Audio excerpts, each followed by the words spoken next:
والذنب جاء مني، العفو منك إلهي، والذنب جاء مني، والظن فيك جميل، حسن يا ربي ظني، والظن فيك جميل، حسن يا ربي ظني، حسن ظني. العفو منك إلهي، والذنب جاء مني، العفو منك إلهي، والذنب جاء مني، والظن فيك جميل، حسن يا ربي ظني، والظن فيك جميل، حسن يا ربي ظني، حسن ظني. يا ربي أنت رجائي، أنت يا مجيب دعائي، يا ربي أنت رجائي، أنت يا مجيب دعائي، اغفر يا ربي ذنوبي، واستر يا ربي عيوبي، اغفر يا ربي ذنوبي، واستر يا ربي عيوبي، أنت مولاي، ارحمني واعف عني، أنت يا معين أعني، ارحمني واعف. السلام عليكم ورحمة الله وبركاته. إن الحمد لله نحمده ونستعينه ونستغفره، ونعوذ بالله من شرور أنفسنا ومن سيئات أعمالنا، من يهده الله فلا مضل له، ومن يضلل فلا هادي له. أشهد أن لا إله إلا الله وحده لا شريك له، وأشهد أن محمدًا عبده ورسوله. أما بعد، فإن خير الحديث كتاب الله، وخير الهدي هدي محمد صلى الله عليه وسلم، وشر الأمور محدثاتها، وكل محدثة بدعة، وكل بدعة ضلالة، وكل ضلالة في النار. أعوذ بالله من الشيطان الرجيم. بسم الله الرحمن الرحيم. ولا تقتلوا أولادكم خشية إملاق، نحن نرزقهم وإياكم، إن قتلهم كان خطأ كبيرا۔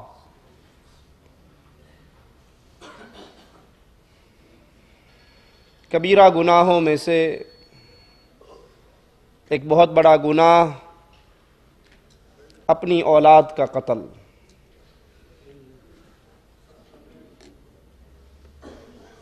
انسان اس ڈر سے، اس خوف سے کہ اولاد زیادہ ہو گئی تو کہاں سے کھلاؤں گا، اپنی اولاد کو مار دیتا ہے۔ اور یہ بد رسم زمانہ جاہلیت کی رسم ہے۔ کفار اسلام کا نور اور اسلام کی روشنی آنے سے پہلے یہ اعمال کیا کرتے تھے۔ اگر آج بھی کسی کے دل و دماغ کے اندر یہ سوچ جنم لے، یہ سوچ پروان چڑھے، تو اسے سوچنا چاہیے کہ وہ اہل ایمان کے نقش قدم پر نہیں بلکہ اہل کفر کے نقش قدم پر ہے۔ شیطان انسان کو اس عمل کے لیے اکساتا ہے، بودی دلیلیں اور بہانے تراشتا ہے ایک دکان ہے، اسی پہ کاروبار ہے، پہلے ہم اتنے کھانے والے تھے، اب اتنے زیادہ ہو جائیں گے تو کہاں سے پورا ہوگا؟ اتنی زمین پر پلنے والے پہلے اتنے تھے، اب اتنے زیادہ ہو جائیں گے تو کیسے پورا ہوگا؟ کبھی یہ تو سوچا کرو، جو کھانے کا ایک منہ لے کر آ رہا ہے وہ کمانے کے 2 ہاتھ بھی لا رہا ہے۔ تمہیں کس نے کھلایا؟ تمہارا رازق کون ہے؟ تمہارا پیٹ کون بھرتا رہا؟ جس نے تمہیں کھلایا کیا وہ تمہاری اولاد کو نہیں کھلا سکتا؟ کیا وہ ان کا رازق نہیں ہے؟ مالک بیان فرماتا ہے وَلَا تَقْتُلُوا أَوْلَادَكُمْ خَشْيَةَ إِمْلَاقٍ، بھوک افلاس کے ڈر سے اپنی اولاد کو قتل نہ کرو۔ آپ نے سنا ہوگا اکثر یہ جملہ، بچے 2 ہی اچھے، زیادہ لمبا جھنجھٹ بچوں کا ہم نہیں پالتے، بس 2 ہم 2 ہمارے۔ کچھ بدنصیب ایسے ہیں جن کو جب یہ پتہ لگ جائے کہ بیوی حاملہ ہے اور اندر بیٹی ہے، وہ روح پڑ جانے کے باوجود ابارشن کروا لیتے ہیں، اور کسی کو یہ غرض ہی نہیں بیٹی بیٹے سے، وہ کہتے ہیں 2 بچے ہو گئے معاملہ ختم ہے، اب حمل ٹھہر گیا ضائع کروا دیتے ہیں یا نس بندی کروا دیتے ہیں۔ کچھ ایسے بدنصیبوں کو بھی میں جانتا ہوں جنہوں نے بیویوں کی نس بندی تو کروائی، اپنا ماجرا بھی ختم کروا لیا۔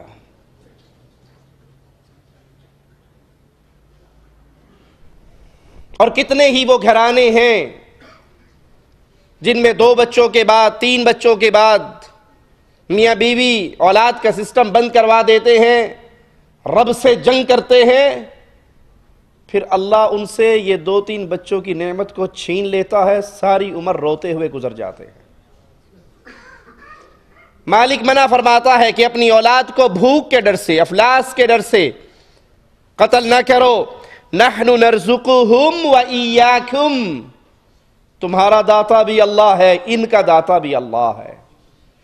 تمہیں بھی رب نے کھلایا ہے، تمہیں بھی رزق رب نے دیا ہے، رزق کے سارے ماجرے اللہ کے ہاتھ میں ہیں، اس کے خزانوں میں کوئی کمی نہیں ہوئی۔ جو تمہارا داتا ہے، تمہارا غریب نواز ہے، تمہارا بندہ نواز ہے، وہ تمہاری اولاد کا بھی داتا ہے۔ ان قتلہم کان خطئا کبیرا، اولاد کو اس ڈر سے قتل کرنا بہت بڑی غلطی ہے، بہت بڑا گناہ ہے۔ دوسرے مقام پہ غور کیجئے، قد خسر الذین قتلوا اولادہم سفہا بغیر علم، یقیناً خسارے میں ہیں، گھاٹے میں ہیں، بربادی اور ہلاکت میں ہیں وہ لوگ جنہوں نے اپنی اولاد کو حماقت اور نادانی کی بنا پر قتل کر دیا۔ بخاری و مسلم میں ہے، رسول اللہ صلی اللہ علیہ وسلم سے سوال کیا گیا سب سے بڑا گناہ کون سا ہے؟ امام الانبیاء، امام کائنات محمد کریم صلی اللہ علیہ وسلم نے فرمایا، اللہ کے ساتھ کسی کو شریک ٹھہرانا، حالانکہ اس اللہ نے تجھے پیدا کیا ہے۔ جس اللہ نے تجھے پیدا کیا، اس کی ذات میں، اس کی صفات میں، اس کی عبادت میں، اس کے احکامات میں، اس کی حاکمیت میں تو کسی اور کو حصہ دار بنا لے، عبادت کے وہ معاملات جو خالص اللہ کا حق ہے تو کسی اور کے لیے بھی کرنا شروع کر دے۔ پوچھنے والا کہتا ہے یا رسول اللہ صلی اللہ علیہ وسلم، اس کے بعد سب سے بڑا گناہ کون سا ہے؟ فرمایا اپنی اولاد کو قتل کرنا، اس خوف سے کہ کل کو یہ تیرے ساتھ بیٹھ کر کھانا کھائے گی۔ بھوک کے ڈر سے نس بندی کروا لینا، نل بندی کروا لینا، ابارشن کروا لینا، اولاد کا ماجرا اس ڈر سے کہ کہاں سے پورا کروں گا۔ پورا کرنا تیرا کام نہیں ہے، وہ عرش والے کا ہے۔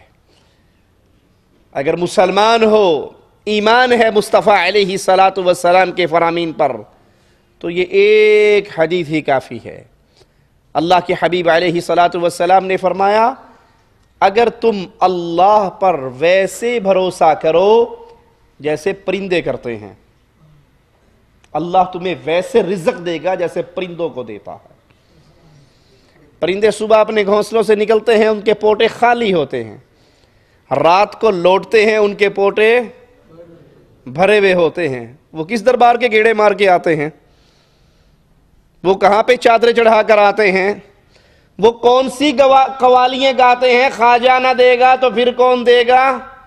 صرف ایک رب کا نام لیتے ہیں، رب پہ بھروسہ کرتے ہیں۔ آقا فرماتے ہیں اگر تم رب پہ ویسے بھروسہ کرو جیسے پرندے کرتے ہیں، اللہ تمہیں ویسے رزق دے گا جیسے پرندوں کو دیتا ہے۔ کسی کا پیٹ خالی نہیں رہے گا۔ محنت کرنا تمہارے ذمے ہے، بھاگ دوڑ کرنا تمہارے ذمے ہے، جیسے پرندہ بھاگ دوڑ کرتا ہے، جیسے پرندہ چگتا ہے، گھاٹ گھاٹ پر پہنچتا ہے۔ محنت تمہارے ذمے ہے، لیکن رزق تمہارے ذمے نہیں ہے، رزق اللہ کے ذمے ہے۔ پوچھنے والا پوچھتا ہے یا رسول اللہ صلی اللہ علیہ وسلم اس کے بعد بڑا گناہ کون سا ہے؟ فرمایا کہ تو اپنے پڑوسی کی بیوی سے زنا کرے، یہ بہت بڑا گناہ ہے۔ زنا تو ویسے ہی بہت بڑا جرم ہے، لیکن پڑوسی تیری تمام تر ہمدردیوں کا حقدار ہے، تیری محبتوں کا حقدار ہے، تیرے پیار کا حقدار ہے۔ اگر تو یہ خیانت اس کی بیوی سے کرے گا تو اللہ کے ہاں یہ بہت بڑا گناہ ہے۔ کبیرہ گناہوں میں سے خودکشی کرنا بہت بڑا گناہ ہے۔ اللہ کی طرف سے مصیبت آئے، اللہ کی طرف سے غم آئے، اللہ کی طرف سے پریشانی آئے تو صبر کرو۔ اور مومن کا ماجرا کتنا ہی خوشبو والا، کتنا ہی پیارا ہے۔ مومن ہر حال میں اللہ سے اجر پاتا ہے۔ مسلمان کو خوشی ملے یہ رب کا شکر ادا کرتا ہے، اللہ اس پہ بھی اس کو اجر دیتا ہے۔ اسے غم ملے یہ اس پہ صبر کرتا ہے، اللہ اس پہ بھی اجر دیتا ہے۔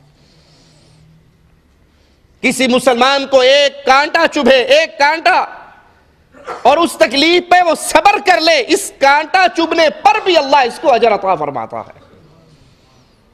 مومن کو جب مصیبت آتی ہے وہ صبر کرتا ہے، خوشی ملتی ہے شکر کرتا ہے۔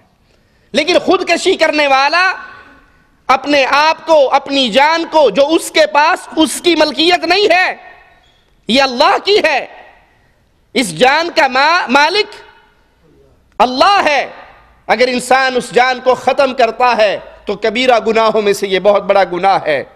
ایسے انسان کا ایمان تقدیر پہ درست نہیں ہے۔ مصیبتوں پہ صبر کرنے والے وہ خوش نصیب ہوا کرتے ہیں۔ بعض ایسے خوش نصیب بھی ہیں جن پر دنیا میں مصیبتیں آتی ہیں، غم آتے ہیں، دکھ آتے ہیں، اللہ ان مصیبتوں، غموں، دکھوں کی وجہ سے ان کے گناہوں کو معاف کرتا رہتا ہے۔ بعض خود خوش نصیبوں پر ایسی مصیبتیں آتی ہیں کہ ان کے سارے گناہ معاف ہو جاتے ہیں، وہ دھرتی پہ چل رہے ہوتے ہیں اور ان کے کھاتے میں ایک گناہ بھی نہیں ہوتا۔ اگر انسان صبر کرے، اگر اللہ کی رضا پہ راضی ہو جائے کہ میرا اللہ راضی ہے، اللہ کی طرف سے یہ مصیبت آئی ہے، میں اللہ کے در کو نہیں چھوڑنے والا، صبر کرنے والا ہے۔ ہر مصیبت پر، ہر غم پر اگر مومن صبر کرے اس کے گناہ معاف ہو جاتے ہیں۔ یہ ایمان، یہ لذت انسان کے دل میں ہو، وہ خودکشی کا تصور بھی نہیں کر سکتا۔ خودکشی کرنے والے تو کہتے ہیں نا اے جہاں میٹھا، مر جائیں گے جان چھوٹ جائے گی، اتنے غم پڑ چکے ہیں کہ اب اس زندگی میں مٹھاس رہی نہیں۔ انہیں نہیں پتا کہ موت کے بعد کا جہان کتنا شدید ہے۔ آپ تو تھوڑی سی تکلیف پہ بے صبرے ہو گئے ہو، اگلے جہان کون کون سی مصیبتیں آنے والی ہیں، کیسے کیسے مناظر دیکھنے والے ہیں کہ بچے بوڑھے ہو جائیں گے۔ تقدیر پہ ایمان ہو، اللہ سے تعلق ہو، انسان خودکشی کا تصور بھی نہیں کر سکتا۔ بخاری و مسلم میں ہے، رسول اللہ صلی اللہ علیہ وسلم نے فرمایا جس نے اپنے آپ کو دھار والی چیز سے قتل کیا، چھری کے ساتھ، تلوار کے ساتھ، خنجر کے ساتھ، جس نے اپنے آپ کو دھار والی چیز سے قتل کیا، وہ چیز اس کے ہاتھ میں ہوگی اور جہنم کے اندر وہ اپنے پیٹ کو اس سے پھاڑتا ہی رہے گا۔ آپ تو سمجھتے ہیں کہ یہ ایک مرتبہ کا مسئلہ ہے، دریا میں چھلانگ لگا لی، زہر پی لیا، خنجر سے ذبح کر لیا، شاہرگ کاٹ لی، پہاڑ سے چھلانگ مار دی، اور آج نئے دور کے نئے تقاضوں کے مطابق خودکش جیکٹ پہن کے پھاڑ دی اور سمجھ لیا کہ جان چھٹ گئی۔ جو خودکشی کرتا ہے، جو اپنے آپ کو ہلاک کرتا ہے، اس کو اسی ذریعے سے جہنم میں عذاب دیا جائے گا۔ اللہ کے حبیب علیہ السلام نے فرمایا، جس نے زہر پی کے اپنے آپ کو قتل کیا، جہنم کی آگ میں وہ اپنے اندر زہر کو انڈیلتا رہے گا۔ جس نے پہاڑ سے گرا کر اپنے آپ کو قتل کیا، وہ جہنم کے اندر ہمیشہ اسی طرح اپنے آپ کو گراتا رہے گا۔ بخاری مسلم میں ہے، رسول اللہ صلی اللہ علیہ وسلم نے فرمایا، تم میں سے پہلے گزرے ہوئے لوگوں میں ایک شخص زخمی ہوا، اس زخمی نے اپنے زخموں پر، ان تکلیفوں پر صبر نہیں کیا، بلکہ اپنی ہاتھ کی رگوں کو کاٹ لیا خنجر سے، اور اس سے خون بہتا رہا، اتنا خون بہا کہ وہ اس کی جان ختم ہو گئی۔ اس پر اللہ مالک نے فرمایا، میرے بندے نے میرے حکم یعنی موت سے پہلے اپنے بارے میں جلدی کی، میں نے اس پہ جنت کو حرام کر دیا۔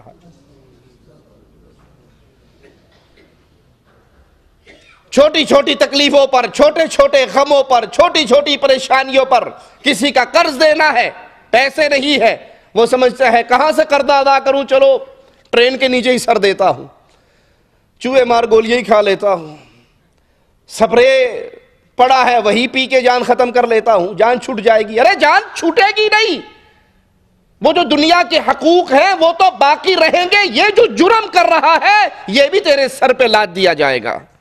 بخاری و مسلم میں ہے، رسول اللہ صلی اللہ علیہ وسلم نے فرمایا، مومن کو لعنت کرنا اس کے قتل کے برابر ہے۔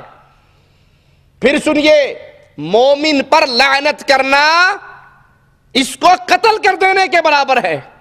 اور یہ لعنت کرنا عام نہیں ہو گیا، چھوٹی چھوٹی بات پہ تجھ پہ لعنت، کوئی دوست پہ لعنت کرے، کوئی جاننے والا جاننے والے پہ لعنت کرے۔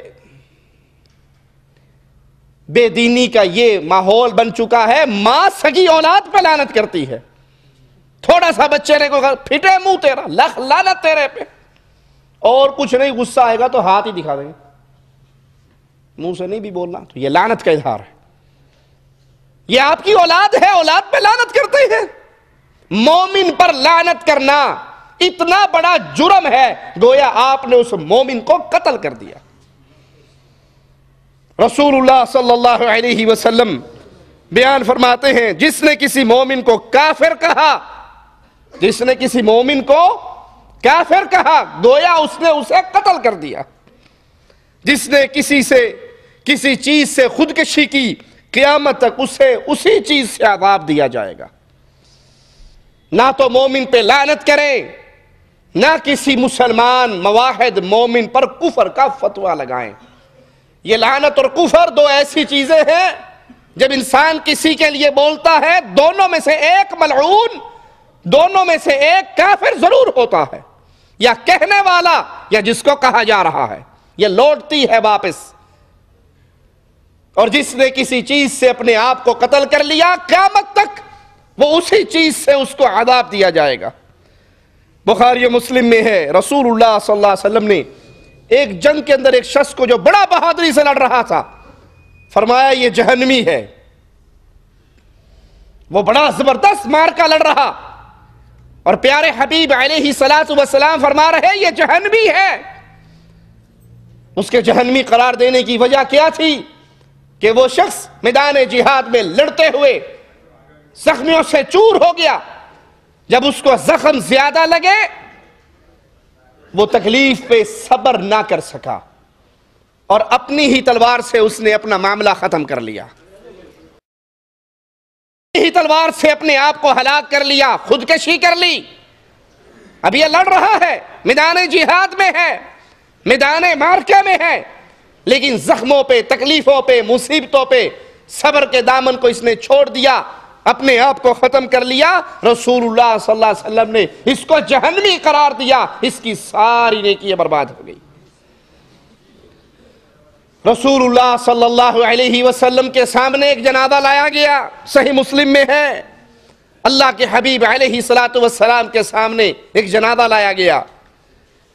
اس میت نے، اس مردے نے اپنے آپ کو تیز دھار آلے سے قتل کیا تھا۔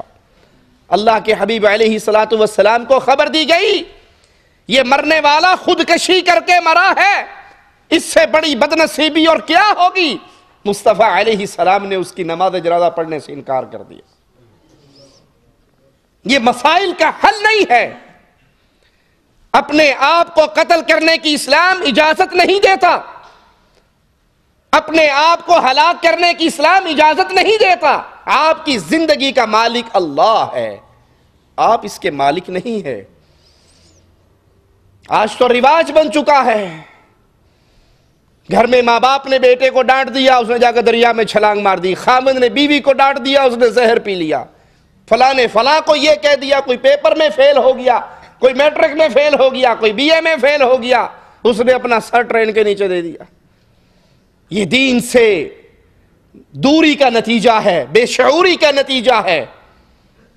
اور اسی طرح خودکشی کے ذریعے آج کل لوگوں پر حملوں کا ایک بازار گرم ہے، اور اس کو وہ ثواب کا بہت بڑا ماجرا سمجھتے ہیں۔ اسلام نے خودکشی کی اجازت نہیں دی۔ پہلے لوٹیے اللہ اور اس کے رسول کی طرف، قرآن اور حدیث کی طرف، اہل علم کی طرف، علماء کی طرف۔ اسلام تو اس عمل سے منع کرتا ہے، آپ اس کو کیسے جائز ہونے کا فتویٰ دے کر، اور پھر یہ خودکش حملے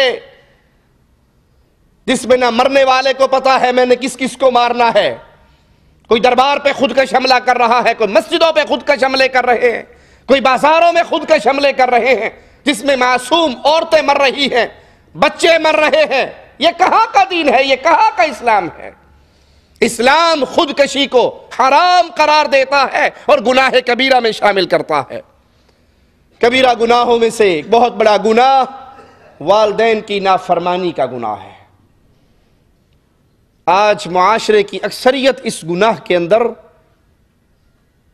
پھنسی ہوئی ہے، الا من رحم ربی۔ آئیے قرآن حکیم کی آیات پہ غور کرتے ہیں۔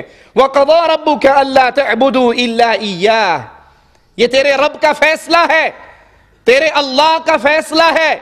اس نے یہ آرڈر جاری کیا ہے کہ عبادت خالص اللہ کی جائے، یہ اللہ کا حق ہے۔ اللہ نے اپنے حق کے بعد، عبادت کے حق کے بعد سب سے بڑا دوسرا حق اس کا بیان کیا، وَبِالْوَالِدَيْنِ إِحْسَانًا، ماں باپ کے ساتھ احسان کرو، ماں باپ کے ساتھ اچھا سلوک کرو، ماں باپ کے ساتھ میٹھی زبان بولو، ماں باپ کے ساتھ پیار و محبت کا ماجرا کرو۔ قرآن کہتا ہے ماں باپ کے ساتھ احسان کرو، بیویوں کے پیچھے لگ کے باپ کو گھر سے نکال دیا جاتا ہے، بیویوں کے پیچھے لگ کر ماں کو گھر سے نکال دیا جاتا ہے، ماں باپ کو گالیاں دی جاتی ہے، ماں باپ پہ اوپر خرچ کا ہاتھ روک لیا جاتا ہے۔ حالانکہ یہ نہیں سمجھتے، آج تم ماں باپ سے پیار سے بول رہے ہو، ماں باپ کے ساتھ اچھا سلوک کر رہے ہو، ماں باپ کے اوپر خرچ کر رہے ہو، یہ تم ماں باپ پر احسان نہیں کر رہے، اپنے بچپن کا قرضہ اتار رہے۔ ماں باپ اپنے چھوٹے بچوں سے کتنے پیار سے بولتے ہیں، پیار سے بولتے ہیں نا۔ اگر بچے نے جوان ہونے کے بعد بوڑھے ماں باپ سے پیار سے بول لیا تو کوئی احسان کیا اس نے وہ قرضہ ادا کیا ہے، جو اکثر بھول جاتے ہیں۔ تاریخ میں آتا ہے ایک باپ اپنی کمپنی کا حساب کر رہا تھا، اس کا چھوٹا بچہ آ کے کھڑا ہو گیا، ایک کوا آ کر بیٹھ گیا، باپ لکھ رہا ہے حساب و کتاب، بچہ پوچھتا ہے ابو یہ کیا ہے؟ انہوں نے کہا کوا ہے۔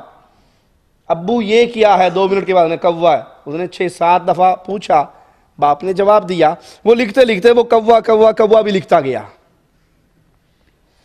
جب یہ بوڑھا ہوا، بیٹے نے آ کر کمپنی سنبھالی، ایک دن باپ بھی لاٹھی ٹیکتا ہوا آ گیا، وہ کوا اڑ کر پھر کہیں آ کر بیٹھا ہوا، کہنے لگا بیٹا یہ کیا ہے؟ ابا کوا ہے۔ 2 منٹ کے بعد پھر بیٹا یہ کیا ہے؟ کوا ہے ابا۔ 2 منٹ کے بعد پھر بولے بیٹا یہ کیا کھوپڑی چل گئی آپ کی, دماغ خراب ہو گیا, پاگل ہو گئی ہو کیا, 2 دفعہ بتا دیا کوا ہے اور کیا ہے. اس نے کہا بیٹا میری کھوپڑی نہیں چلی, وہ کتاب اٹھاؤ, وہ ڈائری اٹھاؤ اوپر سے. بابا اس کا کیا کرنا, کا بیٹا ادھر لے کر آؤ. اس کو کھولا, وہ صفحہ نکالا, کہ بیٹا ایک دن تو چھوٹا تھا, میرے پاس آیا تھا, میں حساب کتاب کر رہا تھا, تو نے 7 مرتبہ پوچھا تھا یہ کیا ہے, تیرے باپ نے 7 مرتبہ پیار سے کہا تھا بیٹا کوا ہے. تو باپ کی تیسری گفتگو پر ہی ناراض ہونے لگ گیا. مجھ پر احسان نہیں کر سکتا, وہ پرانا ادھار تو اتار دے. آپ اپنے ماں باپ پر اگر خرچ کرتے ہو تو یاد کرو, ماں باپ اپنی روزی روٹی میں سے ہاتھ تنگ کر کے اپنی دوائیں نہیں خریدتے تھے, آپ کے اوپر خرچ کیا کرتے تھے. اپنا پیٹ بھوکا رکھتے تھے, آپ پر خرچ کیا کرتے تھے. سیدہ کائنات فرماتی ہے ایک عورت آئی 2 بچیوں کے ساتھ, کہا مومنوں کی ماں کھانے کے لیے کچھ ہے؟ میرے گھر میں 3 کھجوریں تھی, میں نے اس کو دے دی. اس نے 1 کھجور 1 بیٹی کو دی, 1 کھجور 1 بیٹی کو دی, تیسری کھجور اپنے منہ کی طرف اٹھائی. بیٹیوں نے جلدی جلدی اپنے حصے کی کھجور کھا کے ماں کے ممتا کے چہرے کو تکنا شروع کر دیا, وہ کھجور بھی مانگنے لگ گئی. سیدہ کائنات فرماتی ہے اس فقیرنی نے اس 1 کھجور کے بھی 2 حصے کیے, ایک بچی کے منہ میں دے دی, دوسری کے منہ میں دے دی. ماں باپ اپنے پیٹ کو بھوکا رکھتے ہیں, ماں باپ گیلے بستر پہ سوتے ہیں, ماں باپ اولاد کے غم میں ساری رات جاگتے ہیں. اولاد سفر کے لیے باہر چلی جائے, ان بوڑھوں کے ساری رات ہاتھ اٹھے رہتے ہیں. آج جب یہ بوڑھے ہوئے, تم جوان ہوئے, اپنی بیویوں کے پیچھے لگ کے ان سے زبان درازی کرتے ہو. وَبِالْوَالِدَيْنِ إِحْسَانًا, احسان کرو, احسان کرو. صرف پرانا ادھار اتارنے میں تنگ نہ ہو جاؤ, وہ ادھار بھی اتارو اور مزید احسان بھی کرو. إِمَّا يَبْلُغَنَّ عِنْدَكَ الْكِبَرَ أَحَدُهُمَا أَوْ كِلَاهُمَا فَلَا تَقُلْ لَهُمَا اُفْ. دونوں بڑھاپے کو پہنچ جائیں یا کوئی ایک بڑھاپے کو پہنچ جائے تیری زندگی میں, ان کی کسی بات کے جواب میں جواب دینا تو بہت دور کی بات ہے. ان کے سامنے زبان چلانا تو بہت دور کی بات ہے. ان کو گالی گلوچ دینا بہت دور کی بات ہے. ان پہ ہاتھ اٹھانا, دھکے دینا, گھر سے نکالنا بہت دور کی بات ہے. قرآن کہتا ہے ان کے سامنے اف بھی نہ کرو. اور اف آخری حرف ہے جو انسان کی زبان سے نکلتا ہے. اس سے چھوٹی کوئی بات ہوتی رب اس کو بھی بیان کر دیتا. باپ آپ کو کچھ کہے, ماں آپ کو کچھ کہے, آپ کو غصہ آئے اور آپ غصے میں اپنے جذبات پہ کنٹرول کرتے ہوئے یوں کہہ لو, یہ حرام ہے اسلام کے اندر. اور جو گالیاں دے, جو زبان چلائے, جو دھکے دے, جو گھر سے نکالے, جو خرچے روکے, جو بیوی کو چارپائی پہ بٹھائے, ماں سے برتن دھلوائے, جو بیوی کے پیچھے لگ کے ماں باپ کو کئی دن تک فون نہ کرے, ان کی خیریت نہ پوچھے, ان کے پاؤں نہ دبائے, ان کی ٹانگیں نہ دبائے, ان سے محبت کا سلوک نہ کرے, وہ کتنا نامراد انسان ہے. شریعت تو ماں باپ کی بات کے جواب میں اف کہنے سے منع کر رہی ہے. وَلَا تَنْهَرْهُمَا, نہ تو اف کہو, نہ ان کو ڈانٹو, نہ ان کے آگے آواز اونچی کرو, نہ ان کے سامنے بدتمیزی کرو. پھر کرو کیا, وَقُلْ لَهُمَا قَوْلًا كَرِيمًا, جب بھی کہیں تو پیار سے, نرم سے, ادب کے ساتھ. جی ابو جان جیسے آپ کہیں گے میں ویسا کروں گا, جی امی جان جیسے آپ فرمائیں گی میں ویسا کروں گا. اپنے آپ کو بچھا دو. آپ نے احادیث میں سنا ہوگا ایک شخص یمن سے آیا تھا ہجرت کر کے اللہ کے نبی صلی اللہ علیہ وسلم کے پاس مدینے میں. آپ نے پوچھا تھا کیا یمن میں تیرے ماں باپ ہیں, یہ تیری ماں ہے؟ اس نے کہا تھا ہاں. آپ نے کیا فرمایا تھا, اس کے پاؤں کے پاس جنت کو پائے گا, واپس جا, ماں باپ کی خدمت کر, اس کے پاؤں کے پاس تجھے جنت ملے گی. کیا معنی؟ اپنے آپ کو ان کے سامنے بچھا دے، جو وہ کہیں انہیں کو جی بالکل ابو امی جیسے آپ کہو گے میں بالکل ویسے کروں گا. کبھی بھی ماں باپ کے سامنے بدتمیزی، زبان درازی، گالی گلوچ، اونچا بولنا، سختی کے جملے کہنا، ان کو برا کہنا، یہ مومن کی شان نہیں ہوا کرتی. وَاخْفِضْ لَهُمَا جَنَاحَ الذُّلِّ مِنَ الرَّحْمَةِ، اپنے آپ کو ان کے لیے بچھا دو، اپنے ہاتھوں کو کھول دو، رحمت بن جاؤ. جان کی قربانی بھی ان کے لیے دو، مال کی قربانی بھی ان کے لیے دو، اور پھر رب کے سامنے درخواست بھی پیش کرو. وَقُلْ رَبِّ ارْحَمْهُمَا كَمَا رَبَّيَانِي صَغِيرًا، اے اللہ جیسے میرے ماں باپ نے بچپن میں مجھ پہ رحم کیا، اے اللہ بڑھاپے میں تو ان پہ رحم فرما. بخاری و مسلم میں ہے، رسول اللہ صلی اللہ علیہ وسلم نے فرمایا کیا میں تمہیں سب سے بڑے گناہوں کے متعلق نہ بتاؤں؟ صحابہ نے کہا یا رسول اللہ صلی اللہ علیہ وسلم ضرور بتائیے. آپ نے فرمایا اللہ کے ساتھ کسی کو شریک کرنا، کسی کو داتا کہنا، کسی کو غریب نواز کہنا، کسی کو بندہ نواز بندہ پرور ماننا، کسی کو قانون ساز ماننا، کسی کو طاقت کا سرچشمہ سمجھنا، کسی کے لیے سجدے، رکوع، طواف، نظر، نیاز، قربانی، ذبح، منتیں تسلیم کرنا. گناہوں میں سب سے بڑا گناہ اللہ کے ساتھ شرک کرنا. دوسرا گناہ بڑا گناہوں میں والدین کی نافرمانی کرنا، جو ہمارے لیے شغل میلہ بن گیا ہے، فیشن بن گیا ہے. کوئی ماں باپ کے ساتھ اچھا سلوک کرے اس کو معاشرہ بڑی عجیب نظروں سے دیکھتا ہے، اور جو جھک جائے وہ کہتا ہے جی کوئی نہیں، اگر زبان چرا بھی لو منڈا کھنڈا ہے جی کوئی گل نہیں. یہ منڈا کھنڈا نہیں ہے، یہ بد نصیب ہے، یہ بدبخت ہے. اور ماں باپ کی نافرمانی وہ گناہ ہے جس کی سزا اس جہاں میں ضرور ملتی ہے. بڑے گناہوں میں سے جھوٹی بات کہنا یا جھوٹی گواہی دینا.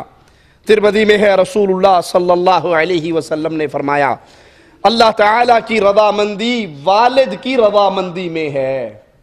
اللہ کو راضی کرنا ہے باپ کو راضی کر لو. اللہ کی ناراضگی والد کی ناراضگی میں ہے.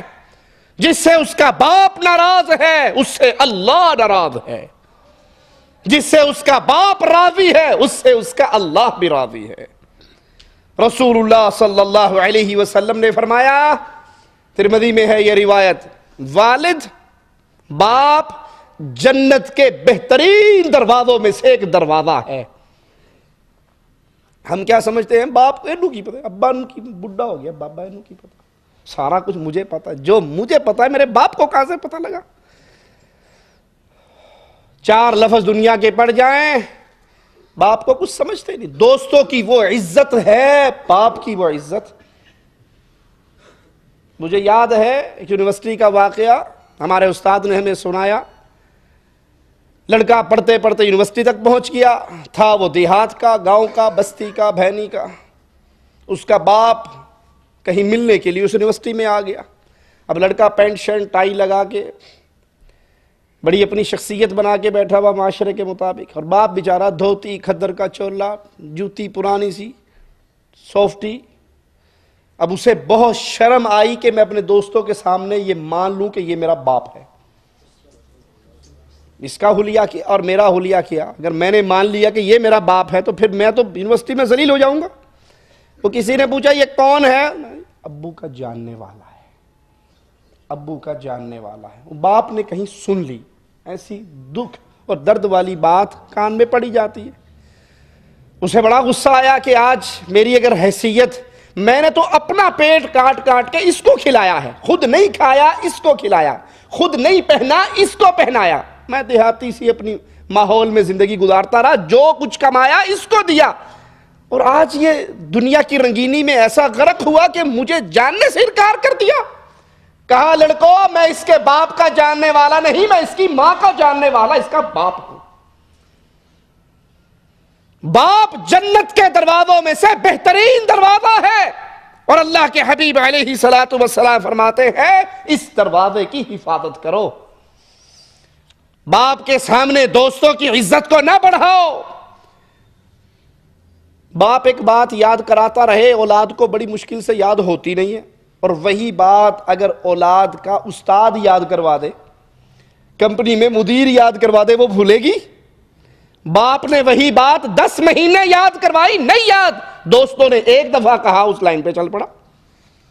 بخاری و مسلم میں ہے، رسول اللہ صلی اللہ علیہ وسلم نے فرمایا بے شک اللہ نے تم پر ماؤں کی نافرمانی، کنجوسی، بھیک مانگنا، بیٹیوں کو زندہ درگور کرنا حرام قرار دیا ہے۔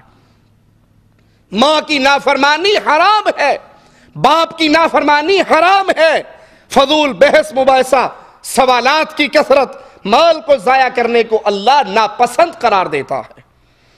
رسول اللہ صلی اللہ علیہ وسلم نے فرمایا والدین کا نافرمان، احسان جتلانے والا، شراب پینے کا عادی، پھر سنیے ماں باپ کا نافرمان پہلا نمبر، ماں باپ کا نافرمان، احسان جتلانے والا اور عادی شرابی، یہ جنت میں داخل ہی نہیں ہو سکے گے۔ اس سے بڑی بدنصیبی اور کیا ہوگی کہ ماں باپ کی نافرمانی سے انسان جنت سے محروم ہو جائے۔ یاد کر لو، بڑا بدنصیب ہے وہ انسان جو اپنے باپ سے دعاؤں کی بجائے بد دعائیں لیتا ہے، اور اس کی بد دعاؤں کو کوئی اہمیت ہی نہیں دیتا۔ جی ابو ہے، کوئی نہیں، کہہ بھی لے تو خیر صلی اللہ، بڑا ہی بدنصیب ہے۔ ابو داؤد میں ہے، رسول اللہ صلی اللہ علیہ وسلم نے فرمایا بلا شبہ 3 قسم کے لوگوں کی دعا ضرور قبول ہوتی ہے۔ مسافر کی دعا اللہ قبول کرتا ہے، مظلوم کی دعا اللہ قبول کرتا ہے، والد کی اپنی اولاد کے حق میں بد دعا اللہ قبول کرتا ہے۔ 3 قسم کے لوگوں کی دعا رد نہیں ہوتی، مظلوم کی، مسافر کی، والد کی اپنے اولاد کے حق میں۔ ابو داؤد اور ابن ماجہ میں ہے، رسول اللہ صلی اللہ علیہ وسلم نے، ایک صحابی نے عرض کیا اللہ کے حبیب علیہ السلام کو، اے اللہ کے نبی غور سے سنیے گا، یہ حدیث ذرا غور سے سنیے گا، جن کی جیبیں بھر گئی اور جن کے بوڑھے ماں باپ کی جیبیں خالی ہو گئیں، کل تک تم ماں باپ کے پاس سے مانگا کرتے تھے، تم محتاج تھے، تم بچے تھے، چھوٹے تھے، باپ تمہارا کماتا تھا، آج باپ کمانے کے قابل نہیں رہا، اس کی جیب خالی، تمہاری جیب بھری ہوئی ہے۔ یہ قصہ اپنے سامنے رکھو۔ صحابی کہتے ہیں یا رسول اللہ صلی اللہ علیہ وسلم میرے پاس مال بھی ہے اور میری اولاد بھی ہے، میرا والد مجھ سے میرا مال لینا چاہتا ہے، میرا پیسہ مجھ سے میرا باپ مانگتا ہے۔ آپ نے فرمایا، رسول اللہ صلی اللہ علیہ وسلم نے فرمایا تو اور تیرا مال تیرے باپ کی ملکیت ہے۔ انسان اپنی ملکیت میں سے کوئی چیز لے پوچھ کے لیتا ہے؟ آپ کے پاس 10,000 20,000 ریال گھر میں رکھے ہوئے ہیں، آپ نے گاڑی لینی، کوئی چیز لینی کی خرچ کرنا، تو آپ لوگوں سے پوچھو گے میں اپنے پیسے خرچ کر لوں؟ آپ کا ہے۔ اللہ کے نبی فرماتے ہیں تو بھی، تیرا مال بھی تیرے باپ کی ملکیت ہے۔ آپ نے فرمایا بے شک تمہاری اولاد تمہاری بہترین کمائی ہے، اپنی اولاد کی کمائی میں سے کھاؤ۔ اولاد تمہاری کمائی ہے، بہترین کمائی ہے، اس کی کمائی میں سے کھاؤ۔ والدین کی شان کا اگر اندازہ کرنا ہو تو رسول کریم صلی اللہ علیہ وسلم کی اس فرمان سے کر لو۔ صحیح مسلم میں ہے، پیارے حبیب علیہ السلام فرماتے ہیں اللہ کی اس بندے پر لعنت برستی ہے جو اپنے ماں باپ پر لعنت کرتا ہے۔ اگر کوئی اپنے باپ پر لعنت کرے، ماں پر لعنت کرے، ماں باپ کو گالی دے، اس کے جواب میں اللہ اس پہ لعنت کرتا ہے۔ بخاری و مسلم میں ہے، پیارے حبیب علیہ السلام نے فرمایا اپنے ماں باپ کو گالی دینا کبیرہ گناہوں میں سے ہے۔ عرض کرنے والے نے کہا یا رسول اللہ صلی اللہ علیہ وسلم وہ کون بد نصیب ہے جو ماں باپ کو گالی دے؟ صحابہ کرام میں یہ تصور ہی نہیں تھا کہ کوئی ماں باپ کو بھی گالی دے سکتا ہے. اور آج اللہ بچائے تو بچائے کون سے ماں باپ ہیں جو اپنی اولاد کی بد زبانیوں سے بچے ہوئے ہوں؟ بیٹیاں ماں کو گالیاں دیتی ہیں، بیٹے باپ کو گالیاں دیتے ہیں، اور اللہ کے حبیب فرما رہے یہ کبیرہ گناہوں میں سے ہے انسان اپنے ماں باپ کو گالی دے. اللہ کے حبیب علیہ السلام اپنے ماں باپ کو گالی کون دے گا؟ جواب سنیے. کہا یہ کسی کے ماں باپ کو گالی دیتا ہے، کسی کو کہتا ہے تو فلاں فلاں کا بچہ، یہ کسی کے ماں باپ کو گالی دیتا ہے، وہ جواب میں اس کے ماں باپ کو گالی دیتا ہے. تو اس نے ڈائریکٹ گالی دی؟ اس نے تو اپنے ماں باپ کو گالی نہیں دی نا، لیکن گالی دلوانے کا سبب تو یہی بنا. اس نے کسی کے باپ کو گالی دی، اس نے جواب میں اس کے باپ کو گالی دی، تو اپنے باپ کو گالی دلوانے کا یہ سبب بنا، اس پر اللہ کی لعنت برستی ہے. اللہ کے بندو جو اپنے ماں باپ کو گالی دلوانے کا سبب بنے وہ اتنا بد نصیب ہے، اور جو ڈائریکٹ اپنے ماں باپ کو گالی دے وہ کتنا بد نصیب ہوگا. والدین کی ہر بات مانیں، ہر بات تسلیم کریں، سوائے ایک بات کے جب ماں باپ قرآن اور حدیث کے خلاف آپ کو چلائیں، اب ماں باپ کی بات نہیں ماننی. ماں باپ کی ایسی کوئی بات تسلیم نہیں کرنی جو اللہ اور اس کے رسول محمد صلی اللہ علیہ وسلم کی بات کے خلاف ہو. قرآن حکیم ہمیں درس دیتا ہے وَإِن جَاهَدَاكَ عَلَىٰ أَن تُشْرِكَ بِي مَا لَيْسَ لَكَ بِهِ عِلْمٍ فَلَا تُطِعْهُمَا وَصَاحِبْهُمَا فِي الدُّنْيَا مَعْرُوفًا. اگر ماں باپ زور دے دربار پہ جاؤ، قبر پہ سجدہ کرو، قبروں کا طواف کرو، 11ویں کی کھیر پکاؤ، محرم کے جھنڈے اپنے گھر سے نکالو، اگر وہ شریعت کے خلاف فیصلہ دیں، شرک کرنے کا کہے، غیر اللہ کی عبادت کرنے کا کہے، پھر ماں باپ کی بات نہیں ماننی. لیکن دنیا کے معاملات میں ان کے ساتھ پیار اور محبت سے رہنا. بات نہیں ماننی کا یہ مطلب نہیں ہے کہ اگر باپ آپ کا مشرک ہے، باپ آپ کا قبر پرست ہے، پیر پرست ہے، امام پرست ہے، تو اس باپ کو گالیاں دینا شروع کر دو، اس کے ساتھ بدتمیزی کرنا شروع کر دو. نہیں، اگر وہ مشرک ہو تب بھی زبان درازی کرنے کی اجازت نہیں. اس کو ادب سے ابو جان، ابا جان، پیارے بابا، پیارے ابو، محبت سے، پیار سے ہدیے دے کر، تحفے دے کر، تحائف دے کر، خدمت کر کے، ٹانگیں دبا کے، کھانے کھلا کے، سر دبا کے، مالشیں کر کے، جو طریقہ اختیار کر سکتے ہو ادب کا، خدمت کا، پیار کا، محبت کا، وہ کرو اور دعوت توحید دو. لیکن زبان درازی، اونچی آواز، جھگڑا کرنا، لڑائی کرنا، ان کے لیے گندے الفاظ اپنی زبان سے نکالنا اسلام میں حرام ہے. بخاری و مسلم میں ہے رسول اللہ صلی اللہ علیہ وسلم نے فرمایا اللہ کی نافرمانی میں کسی کی اطاعت نہیں. ماں کہے بیٹا داڑھی شیو کر دے، تیری شادی تیری ماموں کی لڑکی سے میں نے طے کر دی، او مولوی نو کڑی نہیں دین گے. اسے کہا امی جان قربان ہو جاؤں آپ کے حکموں پر، لیکن جہاں میرے محمد کی بات آئے گی امی جان میں آپ کی نہیں مان سکتا، فاطمہ کے بابا کی مانوں گا صلی اللہ علیہ وسلم. اطاعت خالص حق ہے اللہ اور اس کے رسول کا. جو اللہ اور اس کے رسول کے خلاف کوئی بات منوانا چاہے اس کی کوئی بات تسلیم نہیں کرنی. کبیرہ گناہوں میں سے باپ کی بجائے اپنی نسبت غیر باپ کی طرف کرنا. بخاری و مسلم میں ہے پیارے حبیب جناب محمد کریم صلی اللہ علیہ وسلم نے فرمایا جو شخص جان بوجھ کر اپنے باپ کو چھوڑ کر غیر کی طرف نسبت کرے اس پر اللہ کی جنت حرام. آپ نے دیکھا نہیں کسی کے گھر میں اولاد نہیں ہوتے، وہ اپنے بھائی کی اولاد، اس کا بچہ لے لیتے ہیں، اس کی بچی لے لیتے ہیں، پھر وہ کہتے ہیں جی سعودی عرب لانا ہے، جب تک اپنے نام سے نہیں لکھیں گے تو اس کا پاسپورٹ ہی ہمارا نہیں بنے گا، اس کا ویزا ہی نہیں نکلے گا، یہ تو آ ہی نہیں سکے گا۔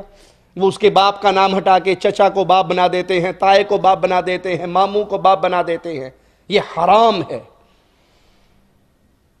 نہ کاغذات میں تبدیلی ہو سکتی ہے، نہ اس کو پکارا جا سکتا ہے، اسے کوئی بھی گود لے لے لیکن وہ اپنے باپ کے جانا جائے گا اور اس کے باپ کا نام اس کے نام کے ساتھ جڑے گا۔ بخاری و مسلم میں ہے، پیارے حبیب علیہ السلام نے فرمایا اپنے باپوں سے اعراض نہ کرو، اور جس نے اپنے باپ سے اعراض کیا اس نے کفر کیا۔ جس نے باپ سے منہ موڑا، باپ کو چھوڑ کے غیر باپ کو اپنا باپ کہا، اپنے نسب کو چینج کیا، اس نے کفر کیا۔ بخاری و مسلم میں ہے، رسول اللہ صلی اللہ علیہ وسلم نے فرمایا اپنے باپ کے علاوہ دوسرے کی طرف نسبت جس نے کی اس پر اللہ، فرشتوں اور سب لوگوں کی لعنت ہے۔ جس نے اپنے باپ کو چھوڑ کر غیر باپ کی طرف نسبت کی اس پر اللہ کی لعنت، فرشتوں کی لعنت، سب لوگوں کی لعنت۔ قیامت کے دن نہ اس کے کوئی فرض قبول ہوں گے نہ اس کے کوئی نفل قبول ہوں گے۔ یہ جاہلوں میں عام رواج ہے، کسی کا بچہ گود میں لے لیا تو اس کی نسبت ہی توڑ دیتے ہیں باپ سے۔ جس نے گود لیا وہی اس کا باپ بن جاتا ہے۔ کچھ لوگوں کے ہاں یہ بڑے شرف اور عزت کی بات ہے کہ باپ مر گیا، یتیم بچہ ہے، سکول والے داخل نہیں کر رہے، گاؤں کا بڑا، گاؤں کا چودھری کہتا ہے میں اس کو اپنا بیٹا بناتا ہوں، میرے نام سے اس کا نام چلے گا، اور وہ سکول میں ایڈمیشن ہو جاتا ہے، اور وہ ساری نسل اس چودھری صاحب کو سلام کرتی ہے کہ اس نے لاوارث کو اپنا بیٹا بنا لیا۔ اس کو اپنے بیٹے کے طور پہ رکھنا، خدمت کرنا الگ ماجرا ہے، لیکن اس کے باپ سے نام توڑ کر کسی اور کی ولدیت میں دینا یہ ہلاکت اور بربادی کا راستہ ہے۔ کبیرہ گناہوں میں سے ہے کہ جن پر خرچ کرنا آپ پر اللہ نے لازم قرار دیا ہے، اگر ان پہ خرچ نہ کرو یہ کبیرہ گناہ ہے۔ صحیح مسلم میں ہے، عبداللہ بن عمر کے پاس ان کا داروغہ آیا، آپ نے ان سے پوچھا کیا تم نے غلاموں کو خرچ دے دیا؟ غلاموں کا جو خرچہ تھا تم نے ان کے حوالے کر دیا؟ داروغہ کہنے لگا نہیں۔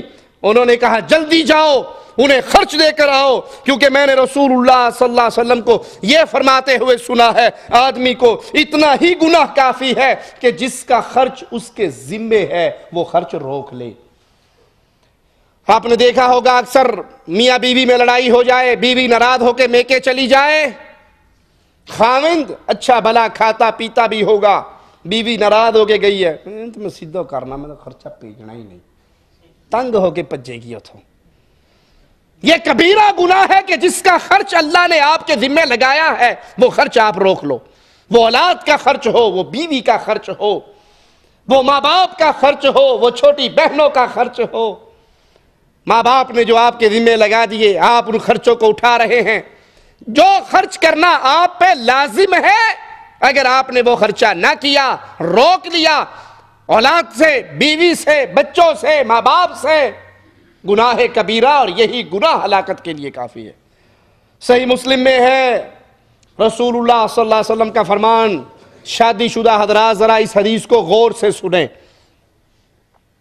اللہ کے حبیب علیہ السلام نے فرمایا ایک اشرفی تم اللہ کی راہ میں کسی نے دی، ایک اشرفی تم نے غلام کو آزاد کرانے میں دی، ایک فی سبیل اللہ دی، ایک غلام کی آزادی کے لیے دی، ایک کسی مسکین کو دی، 3 دینار 3 درہم 3 ریال مثال کے طور پہ آپ خرچ کر چکے، ایک فی سبیل اللہ، ایک غلام کی گردن آزاد کرانے میں، ایک کسی یتیم کسی مسکین کو دے دی، اور 1 درہم و دینار یا اشرفی کا تم نے سامان اپنے گھر والوں کو لا کر دیا، بیوی بچوں کی ڈیمانڈ پوری کی، ان کو کھانا پرووائڈ کیا، ان کو کپڑے دیے، ان کی ضرورتیں پوری کی۔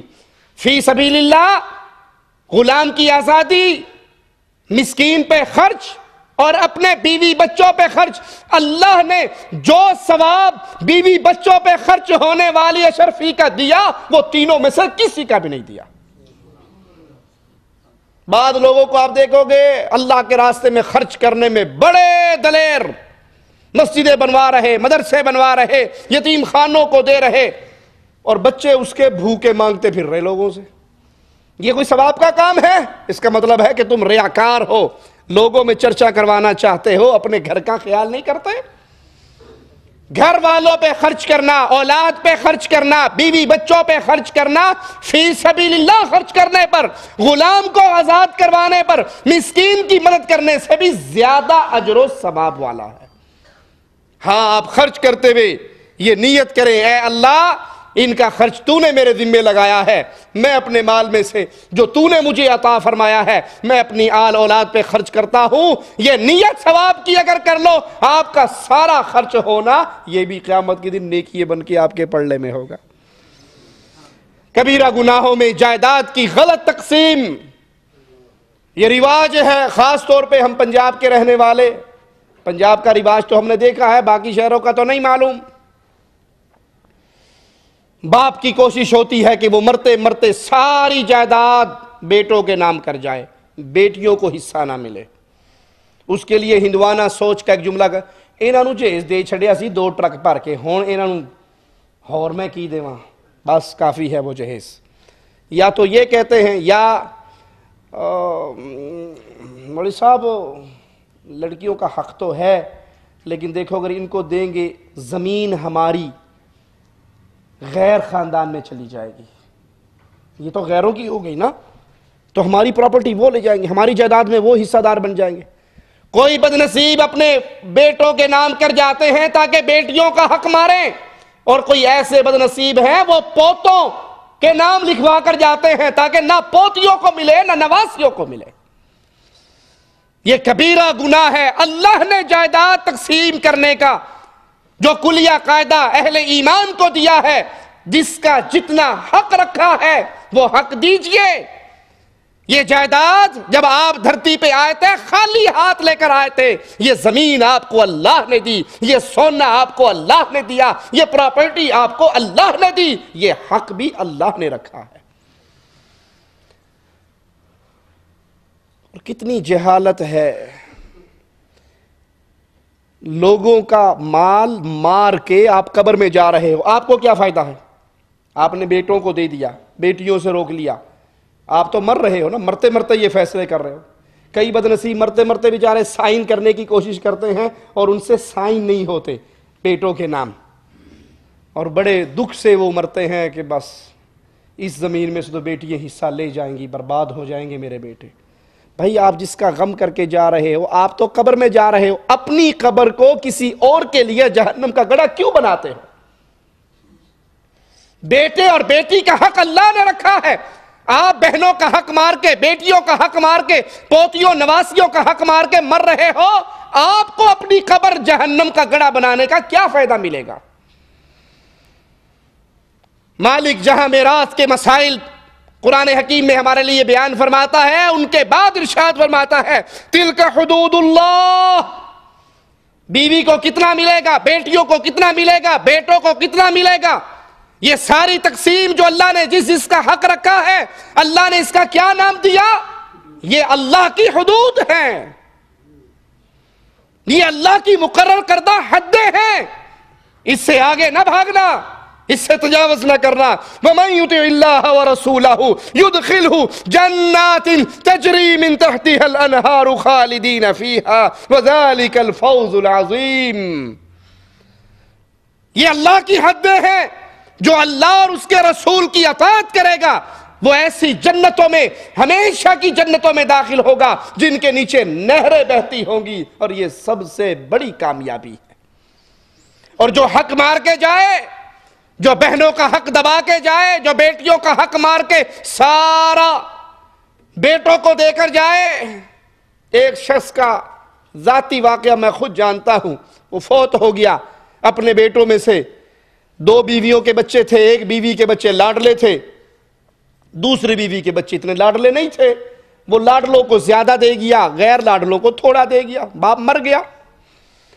اس کا بیٹا خود میرے پاس چل کر آیا، اور باپ مر چکا ہے، اور وہ مرے ہوئے باپ کو اتنی گالیاں دے رہا، مارتے گیا، ساڈا پیو سن کی دے کے گیا، سارا کچھ تو اس کی اولاد کو دے گیا، ہمیں تو ذلیل کر گیا۔ آپ نہیں چاہتے کہ آپ کی اولاد آپ کے پیچھے آپ کے لیے دعائیں خیر کرے؟ غیر کو نوازنے میں اپنی جہنم کو کیوں بھرتے ہو؟ یا تو آپ زندہ ہو تب آپ اپنا مال کچھ رکھ رہے ہو بھی چلو کچھ مجھے بچ جائے، آپ تو مر رہے ہو ایک کو دے کر اور ایک کو محروم کر کے، نا انصافی اور آپس میں حسد، بغض، لڑائی، کینے کی جو بیج آپ نے بوئے ہیں، آپ کی آخرت تو برباد ہوئی، بہن بھائیوں کی دنیا بھی برباد کر دی۔ جو اللہ نے حق رکھا ہے جائیداد میں وہ حق ادا کیجئے۔ اللہ کے لیے اگر کسی کے ماں باپ سے غلطی ہو گئی، وہ غلط فیصلے کر کے مر گئے، بھائیوں کو چاہیے کہ اس کا کفارہ ادا کریں اور اپنی جائیداد میں سے اپنی بہنوں کا حق نکالیں، اپنی جائیداد میں سے اللہ نے جو حق رکھا ہے وہ ادا کریں۔ وگرنہ یاد کر لو حکم بڑا شدید ہے، وَمَن يَعْصِ اللَّهَ وَرَسُولَهُ وَيَتَعَدَّ حُدُودَهُ يُدْخِلْهُ نَارًا خَالِدًا فِيهَا وَلَهُ عَذَابٌ مُّهِينٌ۔ جو اللہ اور اس کے رسول کی نافرمانی کرے اور اللہ کی حدود کو تجاوز کرے، توڑے، اس کو جہنم میں داخل کیا جائے گا جو ہمیشہ کی جہنم ہوگی، اور رسوا کیے جانے والا عذاب وہ اس کو دیا جائے گا۔ ان آیات میں اللہ تعالیٰ نے ان فرائض اور اس مقدار کو جسے اللہ نے مقرر کیا ہے، اللہ کی حدود قرار دیا ہے، اللہ کی حدیں مقرر کردہ قرار دیا ہے۔ اور جو کسی وارث کے ساتھ ظلم و زیادتی کرتا ہے، کمی و بیشی کرتا ہے، وہ اللہ کی حدود کو توڑتا ہے۔ قریبی رشتہ داروں سے قطع تعلق کر لینا، برا سلوک کرنا، صلہ رحمی نہ کرنا، یہ کبیرہ گناہوں میں سے ہے۔ قرآن حکیم کے فرمان کو سنیے، فَهَلْ عَسَيْتُمْ إِن تَوَلَّيْتُمْ أَن تُفْسِدُوا فِي الْأَرْضِ وَتُقَطِّعُوا أَرْحَامَكُمْ۔ اور تم سے یہ بھی بعید نہیں کہ اگر تم کو حکومت مل جائے تو تم زمین میں فساد برپا کرو اور رشتے ناتے توڑ ڈالو۔ أُولَئِكَ الَّذِينَ لَعَنَهُمُ اللَّهُ فَأَصَمَّهُمْ وَأَعْمَى أَبْصَارَهُمْ۔ یہ وہی لوگ ہیں جن پر اللہ کی لعنت ہے،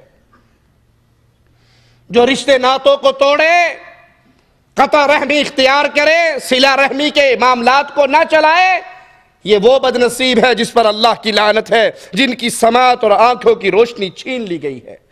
بخاری و مسلم میں ہے، رسول کریم صلی اللہ علیہ وسلم نے فرمایا، اللہ تعالیٰ نے رحم رشتہ داری سے فرمایا، جو تجھے ملائے اللہ اسے ملائے، جو تجھے توڑے گا اللہ اسے توڑے گا۔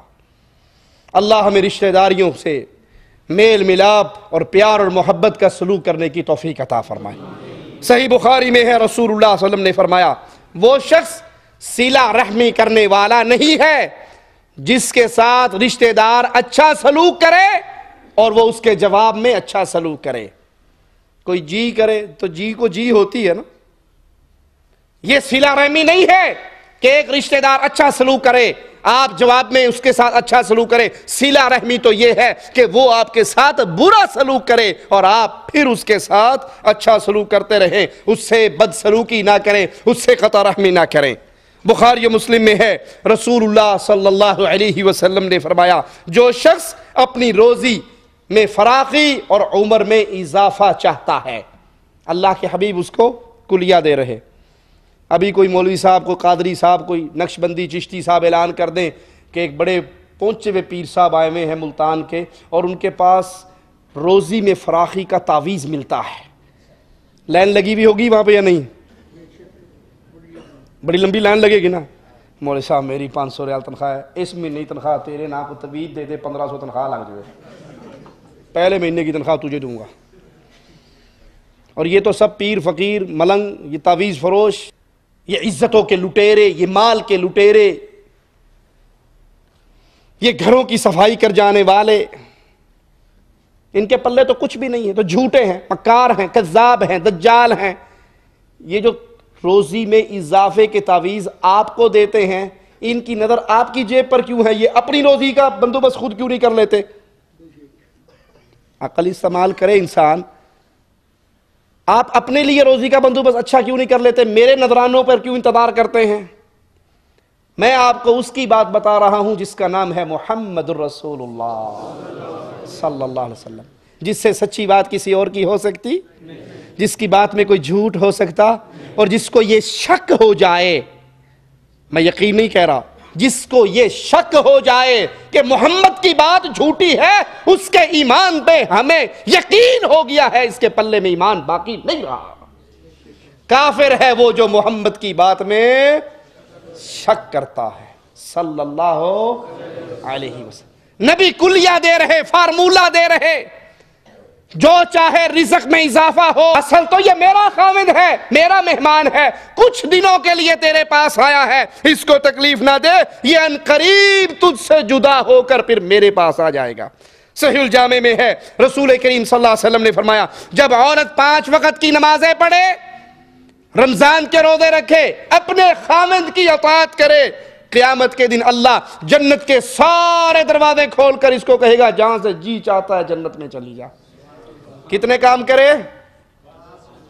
5 نمازیں، رمضان کے روزے، خاوند کی اطاعت جو سب سے مشکل کام ہے، خاوند کی اطاعت۔ الیکشن لڑنا اس میں شامل ہوا؟ جی الیکشن لڑنا تو شامل نہیں ہوا نا اس میں؟